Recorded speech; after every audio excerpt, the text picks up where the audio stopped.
Hola Iglesia, excelente día, deseando primeramente que la paz y la gracia de nuestro Dios Padre y de nuestro Señor Jesucristo sea con cada uno de ustedes. Les doy la más cordial bienvenida a esta nuestra segunda sesión de este seminario web llamado Tácticas. Para dar comienzo, primeramente me gustaría poder aterrizar algunas definiciones de ciertos conceptos que hemos y que vamos a utilizar a lo largo de este seminario. El primer concepto es la persuasión. La persuasión es la capacidad o habilidad para convencer a una persona mediante razones o argumentos para que piensen de una determinada manera o hagan cierta cosa. Argumento es la expresión oral o escrita de un razonamiento, mediante el cual se intenta probar, refutar o justificar una proposición o tesis. Razón, capacidad de la mente humana para establecer relaciones entre ideas o conceptos y obtener conclusiones o formar juicios. Doctrina, conjunto de ideas, enseñanzas o principios básicos definidos por un movimiento religioso, ideológico o político. Bueno, hermanos, y ya que hemos hecho comprensible estos conceptos por medio de su definición, quiero dar comienzo con el tema de hoy. Hermanos, si uno de nuestros deseos es poder aprender estas tácticas con la intención de facilitar y poder entender y conocer nuevos métodos de evangelismo, es igual de importante comenzar a reconocer que en nuestra forma de pensar hay ciertos criterios y ciertas condiciones que van a limitarnos en tener un avance próspero y contundente. Pero ¿a qué tipo de condiciones me estoy refiriendo? Primeramente al temor. Y hablo de ese temor que suele abordarnos a la hora de enseñar y a la hora de defender el evangelio hacia otras personas. Pero de alguna manera o de alguna forma este temor es comprensible, porque estamos acostumbrados a que en su mayoría de veces tener este tipo de conversaciones, sobre todo religiosas, siempre nos encaminan hacia una peligrosa discusión. Y dígame si no es verdad. ¿En cuántas de sus conversaciones sobre el Evangelio han terminado en discusión? Probablemente sean muchas. Por lo tanto, hoy quiero establecer una regla que nos ayudará a ser eficientes y a ser tolerantes en este tipo de conversaciones. Y la regla es la siguiente: si alguien de los que participa en nuestra conversación se enoja, nosotros perdemos. Recuerdan que en la sesión anterior hablamos del papel tan importante que juega nuestro carácter y nuestro temperamento en el evangelismo. Y es que miren, hermanos, cuando nosotros nos enfadamos es muy fácil demostrar características de nuestro enfado, y lamentablemente muchas de estas características las demostramos con agresividad y con intolerancia hacia las demás personas. Y estos actos no solo representan algo contradictorio al evangelio, sino que también debilitan la credibilidad de nuestro mensaje. Pero otro riesgo característico es que muchas veces, a causa del enfado, comenzamos a sustituir la persuasión por la fuerza, la paciencia por la insistencia y el cielo por el infierno. Y claro está que esto pues nunca va a resultar o será una estrategia eficiente. Pero también existe otro caso, y es el siguiente. ¿Qué pasaría si nosotros mantenemos la calma, pero nuestro interlocutor no? Pues, ¿qué creen, hermanos? También perdemos. ¿Y por qué? Observen que cuando una persona se enfada, inmediatamente cierra su corazón, y por lo tanto su mente también se opondrá al mensaje que nosotros le estemos entregando. Y aunque nuestros argumentos puedan ser muy excepcionales, esta persona ya no tendrá disposición para recibirlos y reflexionarlos en su interior. Por lo tanto, la regla es evitar a toda costa la discusión. Y esta no es solo una táctica, sino que es una cualidad que el mismo Evangelio demanda en nuestro carácter. Así lo dice el apóstol Pablo en su carta a los Corintios. Dice: sino que lo soportamos todo por no poner ningún obstáculo al Evangelio de Cristo. El apóstol nos indica claramente, y no solo en este versículo, sino a lo largo de sus cartas apostólicas, que como representantes de Cristo, por ningún motivo debemos de involucrarnos en la confrontación, en la presentación del Evangelio, sino todo lo contrario, debemos tener dominio propio también en esta actividad y poder presentar el Evangelio de una forma amable, bondadosa y paciente, y específicamente para aquellas personas que se oponen a nosotros con dureza y firmeza. Miren, hermanos, la siguiente enseñanza que no solo nos motiva a ser valientes, sino que además no permite que nosotros exista una justificación ante la timidez y la inactividad evangelística. Porque no nos ha dado Dios espíritu de cobardía, sino de poder, de amor y de dominio propio. Por tanto, no te avergüences de dar testimonio de nuestro Señor ni de mí, preso suyo, sino participa de las aflicciones por el Evangelio según el poder de Dios. Y ahora les presento la segunda condición que suele limitar nuestro avance. Y es que entre nosotros existe un punto de vista muy particular, al pensar que defender nuestra fe es algo de mal gusto, o incluso que esta defensa, aunque sea de manera cordial, puede parecer intolerante o arrogante, o que incluso es innecesaria y que no es un método bíblico ni eficiente para el evangelismo. Por lo tanto, esta es la oportunidad para explicarles por qué esta postura y esta habilidad, además de ser una excelente táctica, también representa algo bueno e importante, pero también edificante para el evangelismo. Y esta táctica la conoceremos como argumentar es una virtud. Para comenzar a abordar este tema, quiero que se imaginen lo siguiente. Vivir en un mundo en donde no tuviéramos la capacidad de distinguir lo bueno de lo malo, entre la verdad y la mentira, entre el pecado y la santidad. ¿No creen que un mundo así sería peligroso e incomprensible para nosotros? No podríamos sobrevivir mucho tiempo, no podríamos incluso convivir los unos con los otros y mucho menos llegar a amarnos. Ahora quiero hacerles la siguiente pregunta. ¿Cuál es el instrumento que Dios nos entregó para informarnos y advertirnos sobre los peligros de este mundo? Muchos de ustedes pensaron en la Biblia, ¿verdad? Y sin duda, esto es cierto, pero hoy quiero que descubran otro gran recurso que Dios ha dispuesto para nosotros, que es de vital importancia, que incluso, fíjense, sin ella la palabra de Dios sería incomprensible e improductiva para nuestras vidas. ¿Y de qué estaré hablando? Piensen un momento a lo que me estoy refiriendo. Tomen atención. Y es que para poder obtener un conocimiento apropiado de la palabra de Dios, esta primeramente necesita pasar por un filtro racional. Sí, estoy hablando incluso de algo que está utilizando en este mismo momento, hermano. Hablo de la mente. Y la mente no es solo un recurso racional, sino que este también, o este recurso se ha dispuesto para ser una herramienta en la presentación y en la defensa del Evangelio. Y ahora quiero explicarles por qué. Todos estaremos de acuerdo en el siguiente punto. Y es que para el propósito de poder comprender apropiadamente la enseñanza y la verdad de la Biblia, Dios nos ha entregado, mejor dicho, nos ha dotado de facultades mentales con ese fin.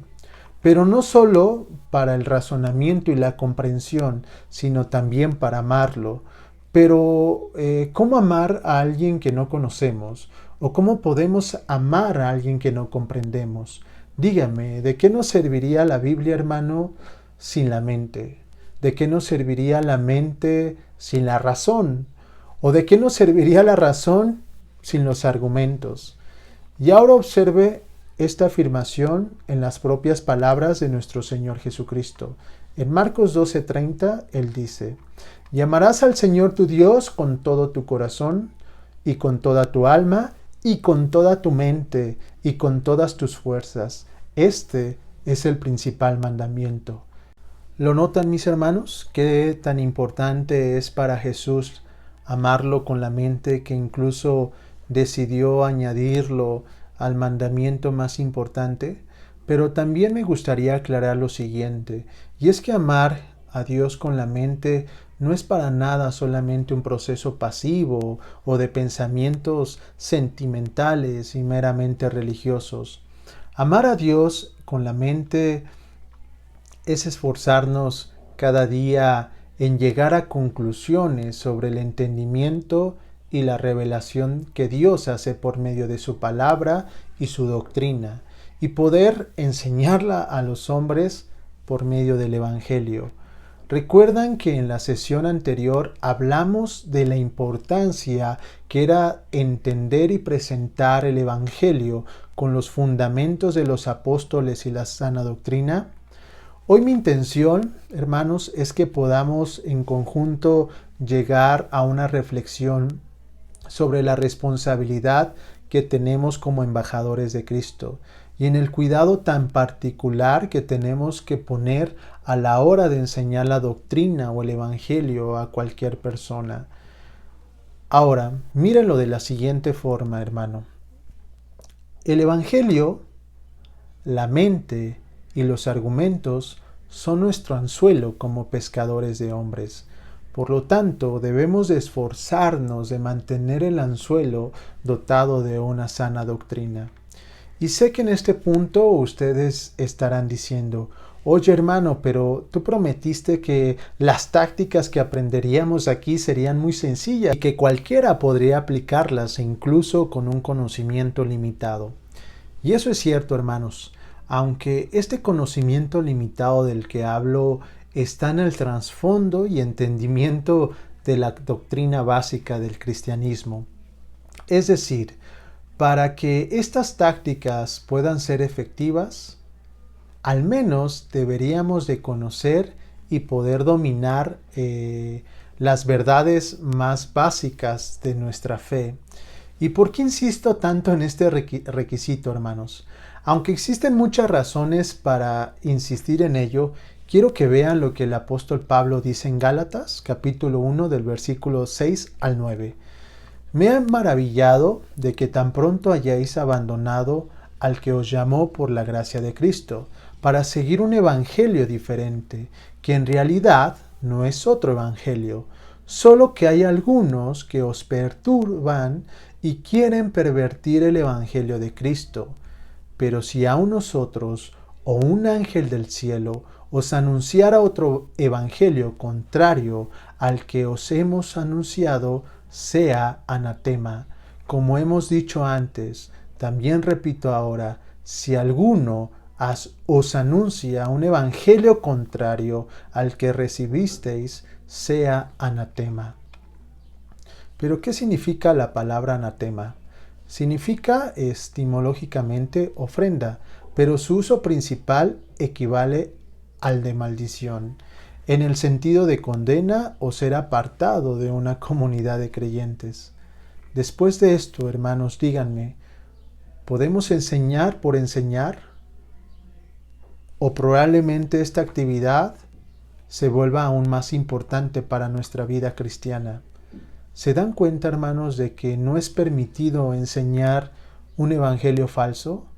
Por lo tanto, tampoco es bueno enseñar el evangelio si no tenemos una madurez en nuestro conocimiento doctrinal. Corremos un gran riesgo. No podemos ir por las calles presentando un evangelio que nosotros no comprendemos, porque todo esto, hermanos, se puede volver en contra. Todo esto, en vez de ocasionar un bien, puede ocasionar un mal. Por eso debemos de ser inteligentes y astutos. Por eso debemos de reconocer hoy que el conocimiento es esencial. que sí podremos dominar estas tácticas y que podremos dominarlas como piezas de ajedrez, pero que para poder mover y poder maniobrar esas tácticas, el tablero es el conocimiento. Si no tenemos este tablero de conocimiento, nada de lo que aquí aprendamos tendrá fruto. Y miren, hermanos, efectivamente también no todas nuestras conversaciones estarán cargadas de un nivel alto de complejidad. Me refiero en donde tengamos que dar razón y argumentos, por ejemplo, sobre temas más complejos como el problema del mal, la evolución de Darwin y el cristianismo, la relación entre la ciencia y la Biblia, etc. Probablemente en la mayoría de nuestras conversaciones evangelísticas estos argumentos no sean necesarios, pero para las conversaciones comunes y la presentación y exposición común del Evangelio, es necesario presentar argumentos que nos ayuden a persuadir a aquellas personas que nos están enseñando. Es decir, cada mensaje evangelístico que nosotros presentemos tendrán que tener la esencia de las doctrinas más básicas del cristianismo. Por ejemplo, la doctrina de la Biblia, la doctrina de la Trinidad, la doctrina de Cristo, la doctrina de la salvación y el perdón de Dios, la doctrina de la justificación, la doctrina del pecado o la doctrina de la Iglesia. ¿Cómo podríamos nosotros, hermanos, poder presentar el Evangelio sin tener la esencia de esta doctrina? ¿Cómo podremos presentar un Evangelio que realmente edifique? ¿Cómo podría utilizar el Espíritu Santo un Evangelio que no presente estas doctrinas esenciales? Por lo tanto, hermanos, no hay manera de escaparnos del esfuerzo y de la dedicación en el estudio de la palabra y del discipulado. Las tácticas serán sencillas siempre y cuando tengamos la habilidad de argumentar en base al conocimiento y a favor de nuestra fe. Y si bien, hermanos, hoy nuestro objetivo es presentar con eficacia la verdad del Evangelio, la capacidad de nosotros de saber formular y diseñar un argumento sólido e inteligente es necesario. Ahora, ¿realmente son efectivos y necesarios los argumentos? Mi respuesta sería sí, hermanos. Y aunque podríamos tener en mente que nadie puede llevar a una persona al reino de Dios por medio de los argumentos, ya que solo el Espíritu Santo puede cambiar el corazón rebelde de una persona, y que por lo tanto ningún argumento, por bien diseñado, puede sustituir la obra soberana y la gracia de Dios para convertir a un pecador hacia Dios. Y sin duda alguna todos estaremos de acuerdo que esto es una afirmación cierta. Pero hoy quiero que conozcamos una táctica importante que llega para complementar, que llega también a ser una necesidad y un recurso para el Espíritu Santo. Y para poder justificar y fortalecer esta afirmación que acabo de decirles, quisiera hacerles la lectura del libro de los Hechos en el capítulo 17 del versículo 2 y 3. Y Pablo, como acostumbraba, fue a ellos, y por 3 días de reposo discutió con ellos, declarando y exponiendo por medio de las Escrituras que era necesario que el Cristo padeciese y resucitase de los muertos, y que Jesús, a quien yo os anuncio, decía él, es el Cristo. Si la palabra de Dios, hermanos, está agregando estas 3 palabras claves donde muestran al apóstol Pablo discutiendo, declarando y exponiendo, es porque Pablo se encontraba en medio de un genuino debate. Y es que podemos estar seguros también de que Pablo estaba ofreciendo a las personas que lo escuchaban sólidos argumentos, esta vez sobre la resurrección de Cristo. Y díganme, ¿no creen que era necesario para Pablo mostrar argumentos persuasivos en medio de los griegos? Así, hermanos, es que podemos descubrir fácilmente que esta táctica de Pablo de presentar argumentos es notable, pero también una de las principales características de él en el método de su evangelización. Ahora, hermanos, para nada es mi intención complicar su método de evangelismo, sino todo lo contrario, porque si hoy estamos aquí es para poder aprender estas tácticas que nos permitan ser más eficientes en esta labor. Por lo tanto, no quisiera que el concepto de argumento se clasifique hoy entre nosotros como algo meramente intelectual y muy complicado que solamente algunas personas pueden diseñar. Lo que quiero exponerles es que Dios nos ha dotado con la misma mente y con el mismo espíritu a cada uno de nosotros. Por lo tanto, cada uno es capaz de diseñar argumentos sólidos. Y lo explico de esta forma porque si hemos de diseñar nuestro argumento, este debe de estar diseñado con simplicidad. Y miren, si a esta simplicidad de nuestro mensaje y de nuestros argumentos y del entendimiento de la palabra de Dios añadimos al Espíritu Santo, la situación va a cambiar drásticamente, hermanos. Entonces quiero que observen los siguientes principios, porque si son aplicados en su método de evangelización, sin duda les ayudará a tener ese avance eficaz y próspero que todos deseamos. Fíjense los siguientes principios. Bajo la influencia del Espíritu Santo, el amor persuade. Por el poder de Dios, el Evangelio transforma. Y cuando Jesús actúa, los argumentos convencen. Sé que puede ver fácilmente a nuestro Dios Trino involucrado en los principios de nuestro mensaje, pero también pueden ver tres cualidades necesarias, o mejor dicho, 4 cualidades necesarias: el amor, la persuasión, el evangelio y los argumentos fundamentados en nuestro conocimiento, en nuestra razón y en el dominio de la doctrina cristiana. Porque aquí, hermanos, es donde se formulan los argumentos que necesitamos. Así es, hermanos, entender y aplicar este método en nuestro mensaje hará que nuestro trabajo sea mucho más fácil y efectivo. Y tendremos esa enorme confianza de que cada vez que vayamos a presentar el Evangelio, el Espíritu Santo, nuestra mente y nuestro conocimiento, además del Evangelio, claro, serán nuestros mejores aliados en cada conversación. Por lo tanto, hermanos, nuestra tarea es esforzarnos en aprender y dominar el Evangelio de forma que podamos ser capaces de presentarlo de una forma clara, cortés y persuasiva en conocimiento. Así que nosotros somos esos obreros, hermanos, que trabajan en el campo sembrando la semilla para después poder regar esa semilla con la estrategia del discipulado. Pero Dios es quien produce el crecimiento y el fruto de cada semilla.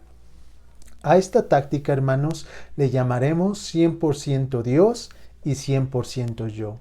Yo soy responsable de mi parte, es decir, de aprender a dominar el Evangelio con la sana doctrina para presentar un mensaje efectivo. Y Dios es plenamente responsable de la conversión y el crecimiento de cada persona. Por lo tanto, a mí me corresponde ser fiel y confiar en que Dios es eficaz y que cumple las promesas de su palabra. Pero ahora veamos una pequeña historia que relata Greg.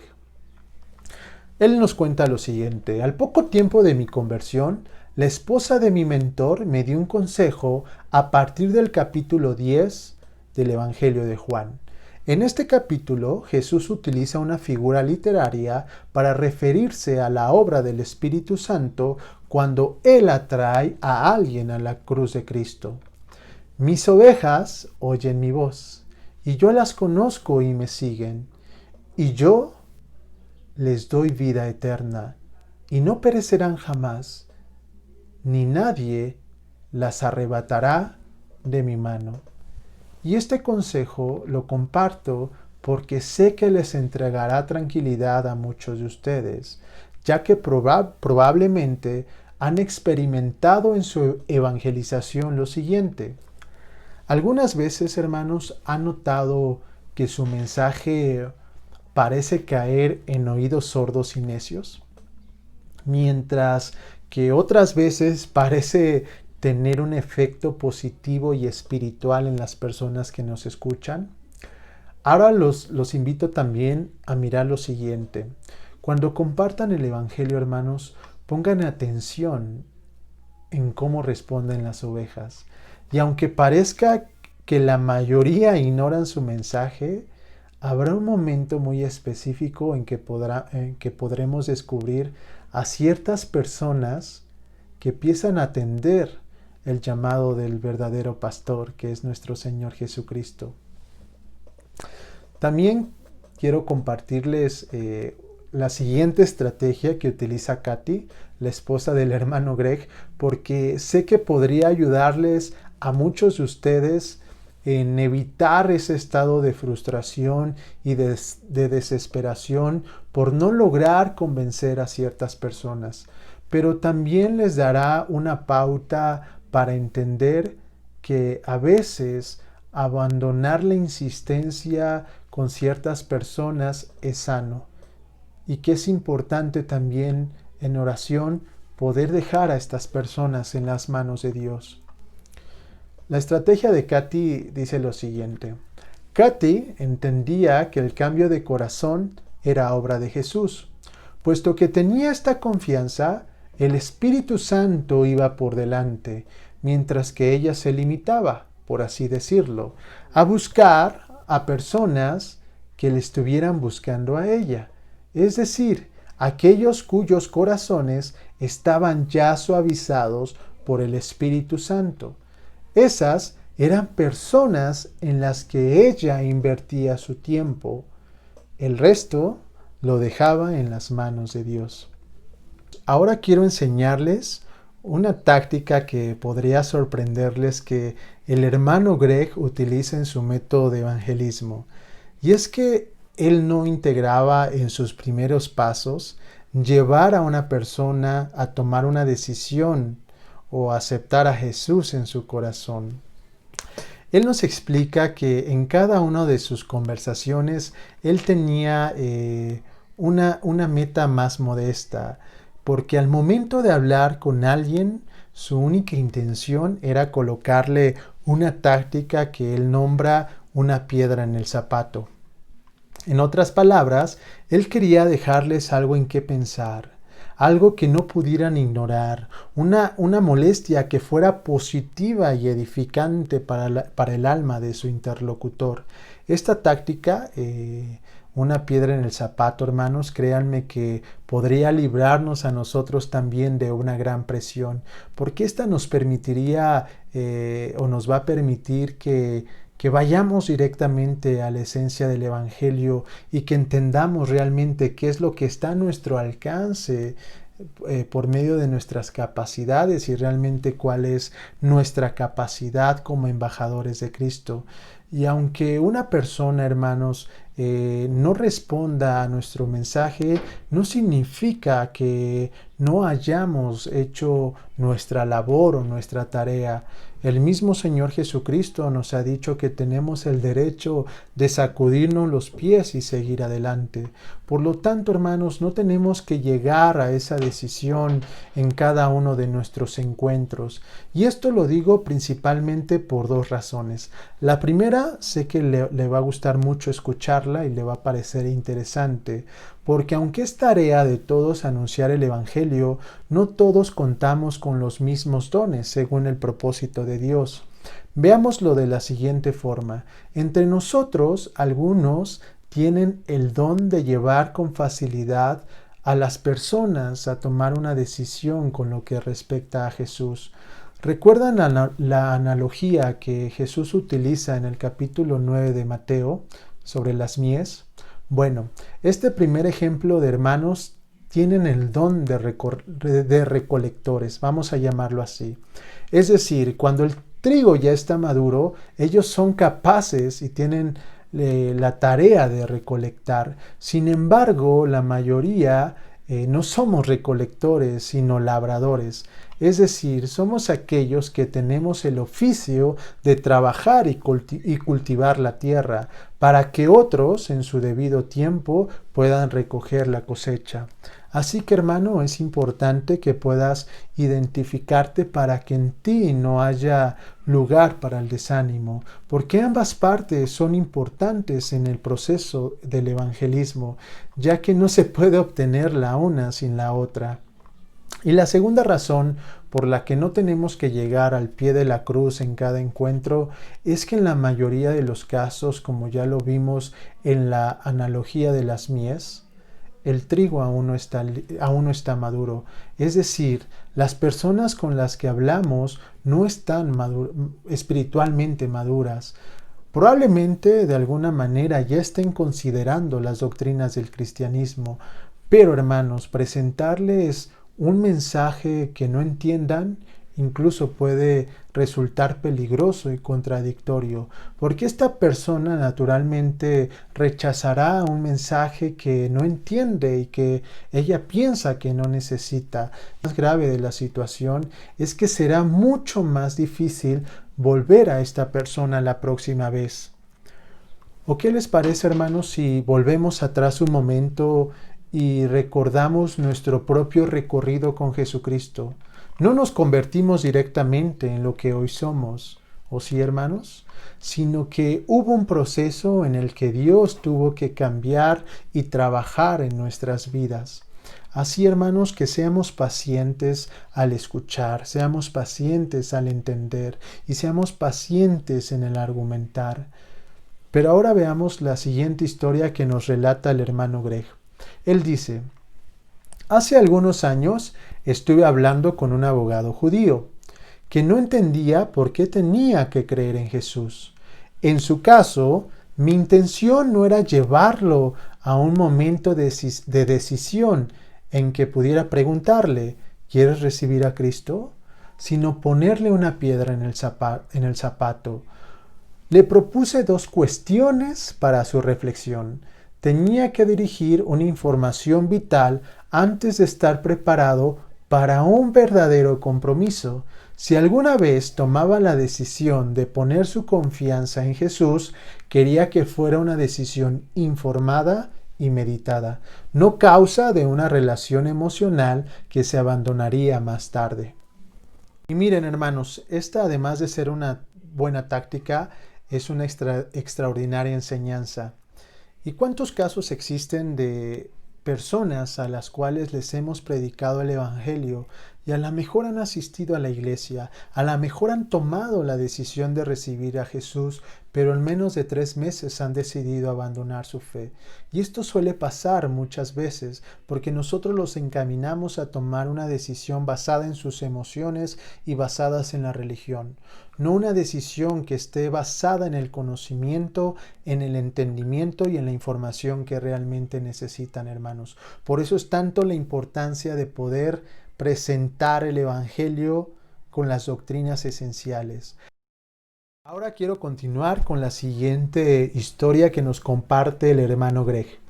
Dice de la siguiente forma: una primavera también di una charla a un grupo de 400 estudiantes en una sala de baile en el corazón del campus de la Universidad de California en San Diego. La mayoría de los asistentes no eran cristianos. Había oído que la actitud general en el campus era que los cristianos eran tontos, y me pareció que una buena forma de iniciar mi charla sería aludir esta opinión. Creo que muchos de ustedes piensan que los cristianos son tontos, les dije a mis oyentes. Y es verdad que muchos de ellos lo son, lo reconocí. Pero muchos no cristianos también lo son.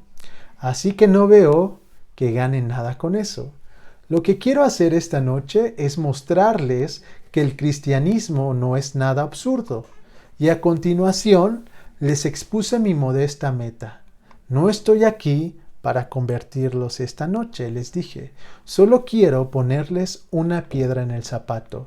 Después de esto, expuse una conferencia sobre el fracaso del relativismo. Paréntesis. Recuerden que el relativismo sostiene que los puntos de vista o validez del conocimiento no tienen ni pueden llegar a tener una verdad absoluta, ni tampoco una validez universal, sino que poseen una validez muy peculiar a los lugares, tiempos, épocas, culturas o condiciones en las cuales este conocimiento se efectuó. En palabras más sencillas, defiende que la verdad que a lo mejor podamos defender aquí en nuestro país por nuestra cultura, por nuestra política, por las principales religiones, esa verdad no puede ser la misma en África, porque los cambios culturales se cambian rotundamente. Eso es lo que defiende el relativismo. Si nosotros creemos que en una verdad absoluta que es Dios, entonces tendríamos que mostrar defensa ante el relativismo. Por lo tanto, continúa diciendo Greg, no estaba allí para cerrar la venta, solo quería darles algo en qué pensar. Al final resultó que las preguntas que se formularon después de mi exposición me permitieron dar más detalles del Evangelio, pero esto solo sucedió después de poner el fundamento con un mensaje no solamente interesante para ellos, sino también razonable. Observa, él procedió paso a paso. Y para finalizar, mis hermanos, quisiera darles el siguiente consejo que nos da el hermano Greg. Él dice de la siguiente manera: te animo a considerar la estrategia que suelo usar cuando Dios me pone ante una nueva ocasión de representarle. Lo primero que hago es pedirle sabiduría y a continuación me pregunto esto: ¿qué puedo decir en esta situación? ¿Qué pregunta puedo plantear y qué semilla puedo plantar para que mi interlocutor piense y reflexione profundamente sobre el caso? Y con esta táctica intento ponerle una piedra en el zapato. Ahora, hermanos, quisiera preguntarles, ¿ustedes piensan que implementar esta táctica es complicada? ¿Piensan que sería difícil iniciar conversaciones con la doctrina del pecado, enseñando la existencia de Dios, demostrando la resurrección de Cristo, hablándoles a las personas que no conocen de Jesús acerca de la justificación, acerca del perdón de los pecados, acerca de la salvación? Claro que se pueden tener estas conversaciones. Es sencillo poder enseñar estos argumentos, hermanos. Tenemos todo en la palabra de Dios, todo lo necesario. Tenemos la revelación y la promesa de Dios de mostrarnos su esencia. Entonces aprovechemos esos recursos, aprovechemos la astucia que Dios nos ha dado por medio de nuestra mente, hermanos, y podamos sembrar y plantar una semilla en el corazón de las personas. Y como la aprendimos, probablemente no lleguemos a ese momento en que Él toma una decisión, pero sí podamos dejarle una reflexión, un pensamiento positivo en el cual él pueda reflexionar en el momento de complicaciones en su vida. Entonces hay que esforzarnos y hay que buscar los momentos oportunos, pero pero hay que estar preparados también para que en el momento en que esté la oportunidad podamos abordarla de manera eficiente, hermanos. El hermano Greg utilizó una analogía secular que es sobre las ventas, pero me parece que es apropiada para el evangelismo y para este ejemplo. Y quisiera ponerlo en los siguientes dos escenarios, hermano. Usted va a comprar un producto y para comprar este producto tiene la propuesta de dos vendedores diferentes. El primer vendedor, usted empieza a descubrir que no conoce nada sobre el producto, que no puede darle instrucciones sobre su uso, que incluso ni siquiera puede identificar las necesidades que usted tiene, pero que además empieza a mentirle con la intención de venderle el producto. Y del otro lado tiene a un vendedor en el cual usted puede darse cuenta que tiene mayor conocimiento y capacitación sobre el producto, que empieza a demostrarle todas las cualidades técnicas que tiene el producto, que empieza a adecuarlo a las necesidades que usted necesita, que incluso anteriormente pasó mucho tiempo escuchándolo para poder adecuar ese producto a las necesidades que usted tiene, y que además puede darle hasta instrucciones y recomendaciones sobre el mantenimiento futuro del equipo. Digo, ¿a quién le compraría, hermano? ¿Aquel que no muestra conocimiento sobre el producto o aquel que demuestra un conocimiento contundente sobre el producto? Seguramente al segundo. Eso mismo pasa con el Evangelio, hermanos. Si nosotros no somos capaces de presentar las cualidades, los elementos elementales y esenciales del evangelismo, difícilmente vamos a poder persuadir a alguien más sobre la verdad. Por eso es tanto la importancia de poder conocer el Evangelio. Por eso es tanto la importancia de poder profundizar en las doctrinas que este mismo nos enseña. Y por lo tanto, hermanos, hemos decidido complementar este seminario con sus tareas, en el cual hemos añadido la enseñanza de las doctrinas elementales o fundamentales de nuestra fe. Entonces, ponga atención y estudie detalladamente cada una de estas doctrinas, porque son la clave para poder dominar estas tácticas, hermano. Y hablando de sus tareas, hermanos, también quisiera aprovechar este tiempo para agradecer a aquellas personas que hacen un enorme esfuerzo para que este ministerio salga adelante. Hablo de la hermana Ale Castillo, de la hermana Lili Barón, del hermano Filiberto Colín, quienes son los encargados de elegir, de enviar y de revisar cada una de sus tareas, además de dar el seguimiento de cada una de las peticiones o preguntas que nos hacen por medio del correo electrónico. También, hermanos, quisiera invitarlos a que nos ayuden a compartir todo el contenido que hacemos específicamente en nuestra página de Facebook.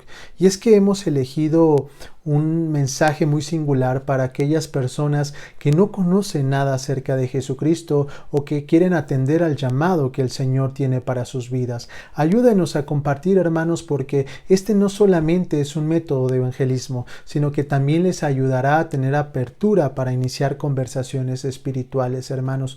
No dejemos el contenido ahí y aprovechemos estas plataformas para poder difundir el Evangelio del Señor Jesucristo. Hoy también, hermanos, hemos podido aprender de la importancia de los argumentos y quiero informarles que más adelante tendremos el apoyo de un hermano muy especializado ya en el área de la apologética que nos ayudará a entender y a diseñar argumentos que comúnmente necesitamos para poder defender nuestra fe. Entonces, de esta manera podremos seguir complementando el conocimiento y poder seguir animándolos a poner todo en la práctica, hermanos. Hasta aquí es mi mensaje. Yo les deseo que la paz y la gracia y el conocimiento del Señor Jesucristo sea revelado en cada una de sus vidas. Les envío un cordial saludo. Hasta pronto, mis hermanos.